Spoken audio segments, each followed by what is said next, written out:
हार हो जाती है जब मान लिया जाता है, जीत तब होती है जब ठान लिया जाता है। नमस्कार, जय हिंद दोस्तों, स्वागत है आपका quick revision classes YouTube channel पर। मुख्य सेविका भर्ती 2022 की तैयारी हमारे चैनल पर बहुत अच्छे तरीके से करवाई जा रही है। प्रैक्टिस सेट 5 है आज आपका और 25 प्रश्न आपको देखने को मिलेंगे जो आपकी तैयारी के लिए बहुत ही महत्वपूर्ण होंगे। सभी प्रश्नों को पूरी ईमानदारी के साथ वैसे ही करिएगा जैसे आप रोज कर रहे हैं और मैं उम्मीद करूंगा आप सभी के 25 में से 20 से अधिक प्रश्न सही होंगे, क्योंकि काफी प्रश्न आपने पहले से पढ़ रखे हैं।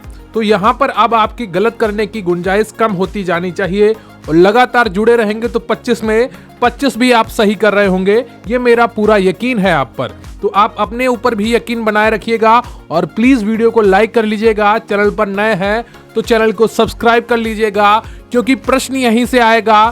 पढ़ेंगे आप मेरे साथ तो आपको यकीन आएगा। तो चलिए बिना वक्त गवाए शुरू करते हैं आज का यह प्रैक्टिस सेट नंबर 5।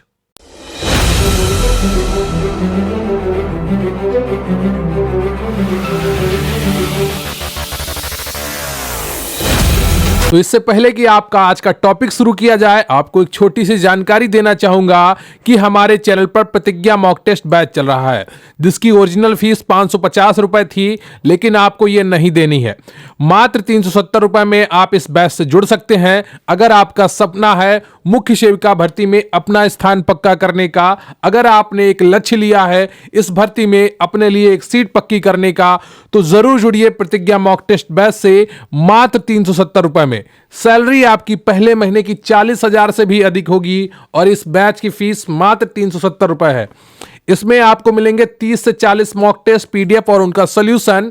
हर हफ्ते आपको 3 से 4 मॉक टेस्ट करवाए जाएंगे और मुख्य सेविका भर्ती के जो सिलेबस है उसके हर टॉपिक पे आपको special quick revision PDF notes भी दिए जाएंगे। इसके अलावा भी बहुत कुछ आपको दिया जाएगा मात्र 370 रुपए में। तो अगर आपने प्रतिज्ञा ली है, आपने सपना देखा है, अगर आपने लक्ष्य तय किया है मुख्य सेविका भर्ती में अपने लिए एक सीट पक्का करने का, तो जरूर जुड़िए प्रतिज्ञा मॉक टेस्ट बैच से मात्र 370 रुपए में। इससे जुड़ने के लिए आप व्हाट्सएप नंबर 94 533 66 279 पर प्रतिज्ञा लिखकर भेज दीजिए या डिस्क्रिप्शन बॉक्स में दिए गए लिंक से भी आप जुड़ सकते हैं। तो आपको पूरी जानकारी प्रोवाइड कर दी जाएगी। प्लीज कोई कॉल मत करिएगा, आपको पूरी जानकारी व्हाट्सएप पर मैसेज के द्वारा ही दी जाएगी। तो जो भी आपकी समस्याएं हो आप इस नंबर पर व्हाट्सएप करके प्राप्त कर सकते हैं। प्रतिज्ञा मॉक टेस्ट बैच मात्र 370 रुपए में, जो आपके सपनों की चाबी बनेगा, जो आपके लिए कामयाबी का। तो आज का आपका पहला प्रश्न है, विकास संबंधित है। आपको 4 ऑप्शन दिए गए हैं, उनमें से आपको एक सही ऑप्शन चुनना है। वृद्धि से या परिपक्वता से या आयु से या सभी विकल्प से। बताइएगा, विकास संबंधित है, पहले का कौन सा ऑप्शन सही हो जाएगा? वृद्धि से, परिपक्वता से, आयु से या सभी विकल्प सही है? बताइए पहले का कौन सा ऑप्शन सही हो जाएगा? तो पहले का जो सही ऑप्शन है आपका वो डी है। क्लियर है आपको? विकास इन तीनों चीजों से संबंधित है, वृद्धि से भी, व्यक्ति की परिपक्वता से भी और आयु से तो होता ही है। क्लियर है आपको? तो गंभीरता के साथ एक एक चीज आप देखते रहेंगे और निश्चित रूप से आपका ये पूरा प्रैक्टिस सेट बहुत ही आसानी से कंप्लीट हो जाएगा और आप ज्यादा से ज्यादा प्रश्नों को सही कर पाएंगे। लेकिन सबसे ज्यादा जरूरी है आपका पूरा फोकस बनाकर रखना। अगला प्रश्न है आपका, निम्न में से वृद्धि और विकास के कौन से आयाम एक दूसरे से जुड़े हुए हैं? 1 नंबर पर दिया है शारीरिक, 2 नंबर पर दिया है बौद्धिक, 3 नंबर पर दिया है सामाजिक, 4 नंबर पर दिया है संवेगात्मक और 5 नंबर पर दिया है नैतिक। निम्न में से वृद्धि और विकास के कौन से आयाम एक दूसरे से जुड़े हुए हैं? तो ऑप्शन दिए गए हैं आपके, पहले ऑप्शन में 1, 2 और 3, बी ऑप्शन में 4 और 5, सी ऑप्शन में 1, 3, 4 और चौथे ऑप्शन यानी कि डी ऑप्शन में आपका 1, 2, 3, 4, 5 यानी कि सभी विकल्प सही हैं, सभी विकल्प जुड़े हुए हैं। तो बताइएगा ABCD में आपका कौन सा ऑप्शन सही हो जाएगा? निम्न में से वृद्धि विकास के कौन से आयाम एक दूसरे से जुड़े हुए हैं? शारीरिक, बौद्धिक, सामाजिक, संवेगात्मक, नैतिक। इनमें से आपका कौन सा ऑप्शन सही है? दूसरे का। तो दूसरे का जो सही ऑप्शन है आपका वो डी हो जाएगा। ये सभी जुड़े हुए हैं, शारीरिक, बौद्धिक, सामाजिक, संवेगात्मक, नैतिक आयाम सभी जुड़े हुए हैं एक दूसरे से वृद्धि और विकास के लिए। क्लियर है आपको? अगला प्रश्न है आपका, निम्न कथनों में से वृद्धि और विकास के बारे में कौन सा कथन सत्य है? बताइएगा, निम्न कथनों में से वृद्धि और विकास के बारे में कौन सा कथन सत्य है? ए ऑप्शन है वृद्धि मनोवैज्ञानिक और विकास भौतिक है। बी, वृद्धि भौतिक है जबकि विकास मनोवैज्ञानिक है। सी, वृद्धि तथा विकास दोनों मनोवैज्ञानिक हैं। या डी, वृद्धि और विकास दोनों भौतिक हैं। तो बताइएगा एबीसीडी में आपका कौन सा ऑप्शन सही हो जाएगा? निम्न कथनों में से वृद्धि और विकास के बारे में कौन सा कथन सत्य है, यह आपको बताना है। बताइएगा तीसरे का आपका कौन सा ऑप्शन सही हो जाएगा, यह आपको बताना है। निम्न कथनों में से वृद्धि और विकास के बारे में कौन सा कथन सत्य है?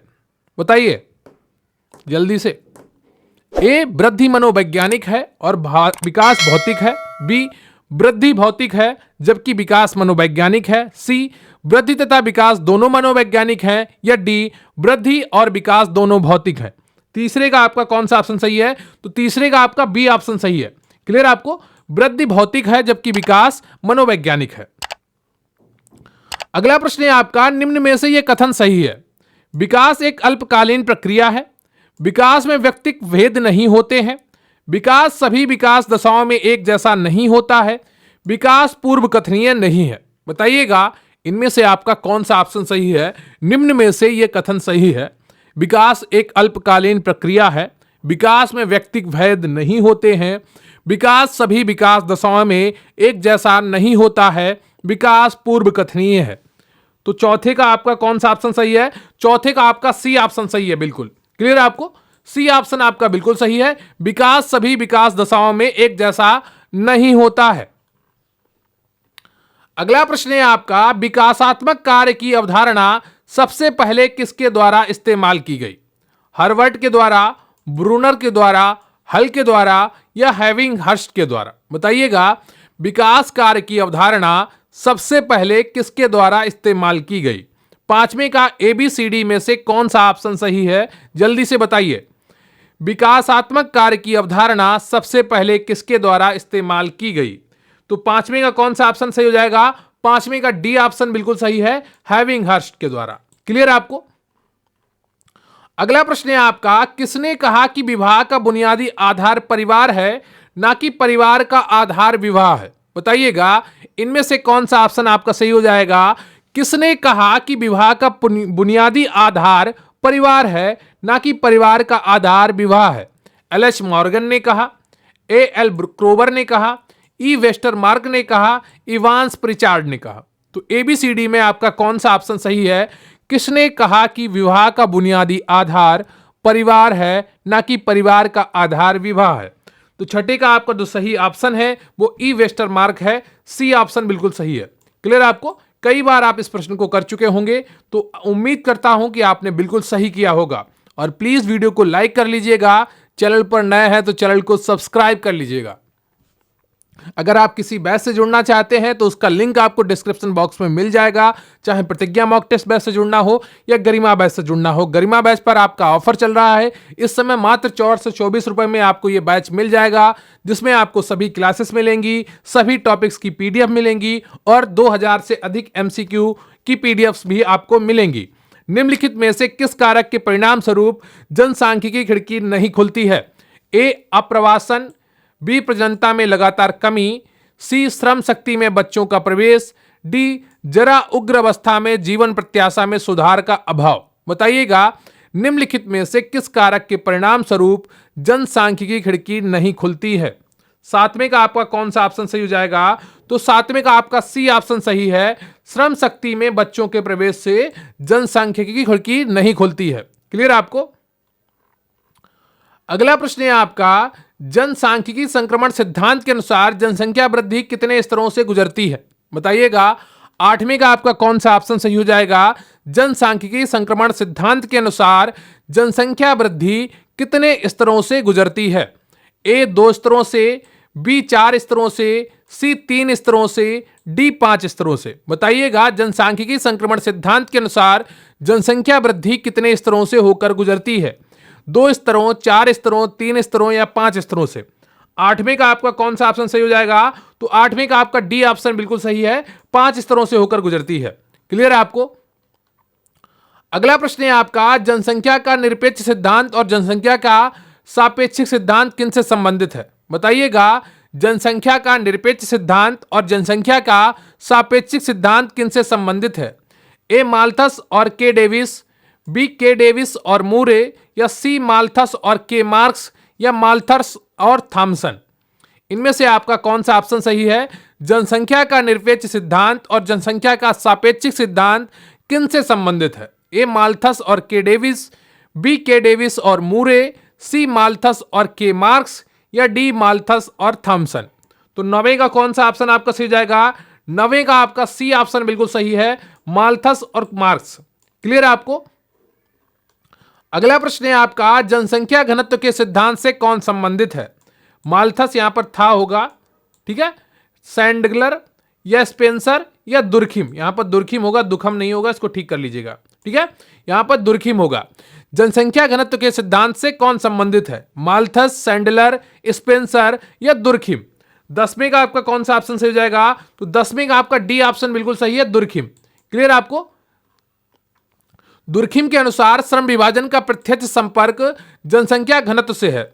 इसके अनुसार जनसंख्या का बढ़ना श्रम विभाजन के विकास का कारण बन जाता है। क्लियर आपको? तो डी ऑप्शन आपका बिल्कुल सही हो जाएगा। अगला प्रश्न है आपका, जनसंख्या का जैविकीय सिद्धांत किससे संबंधित है? स्पेंसर से, माल्थस से, ड्यूमा से, या डेविस से। बताइएगा कौन सा ऑप्शन आपका सही है? जनसंख्या का जैविकीय सिद्धांत किससे संबंधित है? स्पेंसर, माल्थस, ड्यूमा या डेविस। 11वें का आपका जो सही ऑप्शन है वो ए है, स्पेंसर से संबंधित है। क्लियर आपको? तो प्रसिद्ध दार्शनिक और समाजशास्त्री हर्बर्ट स्पेंसर ने अपनी पुस्तक द प्रिंसिपल ऑफ बायोलॉजी में जनसंख्या के जैविक सिद्धांत का प्रतिपादन किया। क्लियर आपको? तो ए ऑप्शन आपका बिल्कुल सही है, 11वें का। अगला प्रश्न है आपका, भारतीय प्रसंग में मलिन बस्ती की जनसंख्या में वृद्धि यह बताती है ग्रामीण गरीबी का विस्तार, ग्रामीण संपन्नता का विस्तार, शहरी संपन्नता का विस्तार, या उपरोक्त में से कोई नहीं। बताइएगा इनमें से आपका कौन सा ऑप्शन सही है? भारतीय प्रसंग में मलिन बस्ती की जनसंख्या में वृद्धि यह बताती है ए ग्रामीण गरीबी का विस्तार, ग्रामीण संपन्नता का विस्तार, या शहरी संपन्नता का विस्तार, या उपरोक्त में से कोई नहीं। 12वें का आपका जो सही ऑप्शन है आपका वो ए है, क्या? ग्रामीण गरीबी का विस्तार। क्लियर आपको? अगला प्रश्न है आपका, भारत में जनसंख्या शिक्षा में निम्न में किस पर ध्यान केंद्रित नहीं किया गया? ए शहरीकरण और पर्यावरण संबंधी समस्याओं के प्रति जागरूकता पैदा करना, बी जनसंख्या गतिकी पर जागरूकता विकसित करना, सी जनसंख्या नियंत्रण के लिए मुख्य उपाय तैयार करना, या डी जनसंख्या नीति के संबंध में ज्ञान सृजन करना। बताइएगा भारत में जनसंख्या शिक्षा में निम्न में से किस पर ध्यान केंद्रित नहीं किया गया है? 13वें का आपका कौन सा ऑप्शन सही है? तो 13वें का आपका जो सही ऑप्शन है वो ए है, शहरीकरण। क्लियर आपको? और पर्यावरण संबंधी समस्याओं के प्रति जागरूकता पैदा करना, इस चीज पर ध्यान केंद्रित नहीं किया गया जनसंख्या शिक्षा में। अगला प्रश्न है आपका, स्थायी जनसंख्या संरचना के लिए निम्नलिखित में से एक प्रक्रिया का चयन करें। स्थिर जन्म दर और मृत्यु दर, बढ़ती हुई जन्म दर और मृत्यु दर, घटती हुई जन्म दर और बढ़ती हुई मृत्यु दर, या स्थिर जन्म दर और घटती हुई मृत्यु दर। बताइएगा इनमें से आपका कौन सा ऑप्शन सही है? स्थायी जनसंख्या संरचना के लिए निम्नलिखित में से एक प्रक्रिया का चयन करें। तो स्थायी जनसंख्या संरचना के लिए कौन सी एक प्रक्रिया है जिससे जनसंख्या स्थिर बनी रहेगी, यह आपको बताना है 14वें प्रश्न में। बताइएगा, प्रश्न की भाषा को बहुत ही बारीकी से पढ़ा करिए, कम से कम 2 बार जरूर पढ़िए, क्योंकि जरा सी लापरवाही आपका पूरा प्रश्न गलत करवा सकती है। तो 14वें का आपका जो सही ऑप्शन है वो ए है, स्थिर जन्म दर और स्थिर मृत्यु दर। अगर जन्म दर और मृत्यु दर दोनों स्थिर रहेंगी तो जनसंख्या संरचना भी आपकी स्थिर बनी रहेगी। क्लियर आपको? यानी कि स्थायी जनसंख्या रहेगी। अगला प्रश्न है आपका, उत्प्रवास संबंधित है जनसंख्या से, ग्रामों से, नगरों से, या उपर्युक्त सभी से। बताइएगा उत्प्रवास संबंधित है। 15वें का आपका कौन सा ऑप्शन सही हो जाएगा? तो 15वें का आपका ए ऑप्शन बिल्कुल सही है, जनसंख्या से। क्लियर है आपको? अगला प्रश्न है आपका, अंतरराष्ट्रीय स्तर पर कौन सी संस्था भारत को जननांकी के अध्ययन हेतु सहायता प्रदान कर रही है? बताइएगा अंतरराष्ट्रीय स्तर पर कौन सी संस्था भारत को जनसांख्यिकी के अध्ययन हेतु सहायता प्रदान कर रही है? ए, विश्व स्वास्थ्य संगठन, बी, अंतरराष्ट्रीय बाल आपात कोष, सी, यूनेस्को, डी, ए और बी दोनों। बताइएगा अंतरराष्ट्रीय स्तर पर कौन सी संस्था भारत को जनसांख्यिकी के अध्ययन हेतु सहायता प्रदान कर रही है?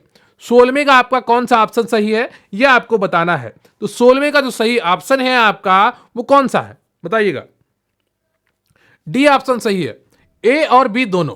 क्लियर आपको? विश्व स्वास्थ्य संगठन यानी कि WHO, बी यानी कि अंतरराष्ट्रीय बाल आपात कोष। क्लियर आपको? अगला प्रश्न है आपका, निम्नलिखित में से किसने जनसंख्या घनत्व को विभाजन से संबद्ध बताया है? हर्बर्ट स्पेंसर ने, एडम स्मिथ ने, दुर्खिम ने या मैक्स वेबर ने? बताइएगा निम्नलिखित में से किसने जनसंख्या घनत्व को विभाजन से संबद्ध बताया है? 17वें का आपका कौन सा आंसर सही हो जाएगा? तो 17वें का आपका सी ऑप्शन बिल्कुल सही है, दुर्खिम ने। क्लियर आपको? अगला प्रश्न है आपका, निम्नलिखित में से कौन सर्वाधिक जनसंख्या वाला देश है? भारत, रूस, चीन या संयुक्त राज्य अमेरिका? बताइएगा निम्नलिखित में से कौन सर्वाधिक जनसंख्या वाला देश है? तो अभी वर्तमान में चीन है, लेकिन ऐसा कहा जा रहा है कि अगले जो ये जनगणना है इसमें शायद भारत आगे निकल जाए, लेकिन वर्तमान में चीन ही सबसे सर्वाधिक जनसंख्या वाला है। तो सी ऑप्शन आपका बिल्कुल सही है। क्लियर आपको? अगला प्रश्न है आपका, 5000 जनसंख्या से कम वाली बस्ती को क्या कहते हैं? ग्रामीण इलाका कहते हैं, नगरीय कहते हैं, जनजातीय कहते हैं या ग्रामीण नगरीय कहते हैं? बताइएगा 5000 जनसंख्या से कम वाली बस्ती को क्या कहते हैं? 19 का आपका कौन सा ऑप्शन सही हो जाएगा? तो 19 का ए ऑप्शन आपका बिल्कुल सही है, ग्रामीण कहते हैं। क्लियर आपको? अगला प्रश्न है आपका, जनसंख्या के महत्वपूर्ण कारक के रूप में इनमें से कौन है जो जन्म व मृत्यु के स्तर को निर्धारित करता है? मृत्यु दर, प्रजनन दर, आयु के घटक या यौन घटक? बताइएगा जनसंख्या के महत्वपूर्ण कारक के रूप में इनमें से कौन है जो जन्म व मृत्यु के स्तर को निर्धारित करता है? मृत्यु दर, प्रजनन दर, आयु के घटक या यौन घटक? तो 20 का आपका जो सही ऑप्शन है वो हो जाएगा आपका आयु का घटक। क्लियर आपको? ये आपकी जन्म व मृत्यु के स्तर को निर्धारित करता है कि कितनी आयु है ना? तो अगर ज्यादा आयु हो जाएगी तो वहां पर जन्म दर आपकी अपने आप कम हो जाएगी ना वहां पर। तो आयु घटक बहुत ही महत्वपूर्ण भूमिका निभावित करती है या निभाती है, निर्धारित करती है। क्लियर आपको? अगला प्रश्न है आपका, सामाजिक परिवर्तन का तात्पर्य सामाजिक संगठन अर्थात समाज की संरचना एवं प्रकारों में परिवर्तन है। यह परिभाषा किसकी है? बताइएगा। के डेविस की है, मैकईवर एवं पेस की है, एच.एम. जॉनसन की है या बिलवर्ट ई मोर की है? सामाजिक परिवर्तन का तात्पर्य सामाजिक संगठन अर्थात समाज की संरचना एवं प्रकारों में परिवर्तन है। यह परिभाषा किसकी है? बताइएगा। 21 का आपका कौन सा ऑप्शन सही हो जाएगा? तो 21 का जो सही ऑप्शन है आपका वो ए है, यह परिभाषा के डेविस की है। क्लियर आपको? अगला प्रश्न है आपका, घरेलू हिंसा के अंतर्गत शारीरिक क्षति से अभिप्राय में क्या शामिल है? किसी भी प्रकार की शारीरिक पीड़ा, ऐसा कोई कार्य जो महिला के जीवन, शरीर के अंग या स्वास्थ्य को खतरे में डालता है, ऐसा कोई व्यवहार जो महिला स्वास्थ्य या विकास को रोकता हो या उपयुक्त सभी? बताइएगा घरेलू हिंसा के अंतर्गत शारीरिक क्षति से अभिप्राय में क्या शामिल है? 22 का आपका कौन सा ऑप्शन सही हो जाएगा? तो 22 का आपका डी ऑप्शन सही है। क्लियर आपको? डी ऑप्शन सही है, उपयुक्त सभी। अगला प्रश्न है आपका, अंतरपीढ़ीय संघर्ष से क्या आशय है? दो पीढ़ियों के मध्य शारीरिक परिवर्तन, दो पीढ़ियों के मध्य भाषा में परिवर्तन, दो पीढ़ियों के मध्य वैचारिक मूल्यों में असमानता या उपयुक्त में से कोई नहीं? बताइएगा अंतरपीढ़ीय संघर्ष से क्या आशय है? 23 का आपका कौन सा ऑप्शन सही हो जाएगा? 23 का आपका सी ऑप्शन सही है, दो पीढ़ियों के मध्य वैचारिक मूल्यों में असमानता। अगला प्रश्न है आपका, भारत में बहुआयामी गरीबी सूचकांक किसके द्वारा जारी किया जाता है? केंद्रीय सांख्यिकी कार्यालय, नीति आयोग, राष्ट्रीय विकास परिषद या भारतीय रिजर्व बैंक? बताइएगा भारत में बहुआयामी गरीबी सूचकांक किसके द्वारा जारी किया जाता है? 24 का आपका कौन सा ऑप्शन सही है? तो 24 का आपका बी ऑप्शन सही है, नीति आयोग। क्लियर आपको? अगला प्रश्न है आपका, निम्नलिखित में से किसने पहली बार जेंडर शब्द का प्रयोग किया था? एन ओकले, मारिया मिस, मेघ स्टेसी, करुणा चानना। बताइएगा निम्नलिखित में से किसने पहली बार जेंडर शब्द का प्रयोग किया था? 25 का आपका कौन सा ऑप्शन सही हो जाएगा? तो 25 का आपका जो सही ऑप्शन है आपका डी, करुणा चानना ने। क्लियर है आपको? तो ये रहा आपका मुख्य सेविका प्रैक्टिस सेट नंबर 5 और उम्मीद करता हूं आपने पूरी ईमानदारी के साथ किया होगा, एक एक प्रश्न को देखा होगा और समझा होगा। तो प्लीज कमेंट करके जरूर बताइएगा आपके कुल कितने प्रश्न सही हुए और आपने क्या कोई प्रश्न स्किप किया था या नहीं। लगातार जुड़े रहिए, निश्चित रूप से आपकी तैयारी बहुत अच्छी हो रही है। जरा सी भी बोरियत हो तो थोड़ा बहुत खुद को मोटिवेट करने की कोशिश करिए, क्योंकि आपका लक्ष्य है, तो लक्ष्य आपने निर्धारित किया है तो मेहनत भी आपको करनी पड़ेगी। लगातार सिलेबस को पलट कर देखना भी आपको ही पड़ेगा। आपका स्वयं के प्रति जो व्यवहार है वही आपकी जो आने वाला समय है उसकी नियति तय करेगा। तो इसलिए अपने आप को मोटिवेट करते रहिए, अपनी सिलेबस के साथ जुड़े रहिए, अपनी तैयारी करते रहिए और निश्चित रूप से सफलता आपको मिलेगी। मेरी शुभकामनाएं सदैव आपके साथ है। तो प्लीज वीडियो को लाइक कर लीजिएगा, चैनल पर नए हैं तो चैनल को सब्सक्राइब कर लीजिएगा और कमेंट करके जरूर बताइएगा कि यह प्रैक्टिस सेट आपको कैसा लगा। तो बहुत बहुत धन्यवाद आपका। Thank you very much. जय हिंद, जय भारत।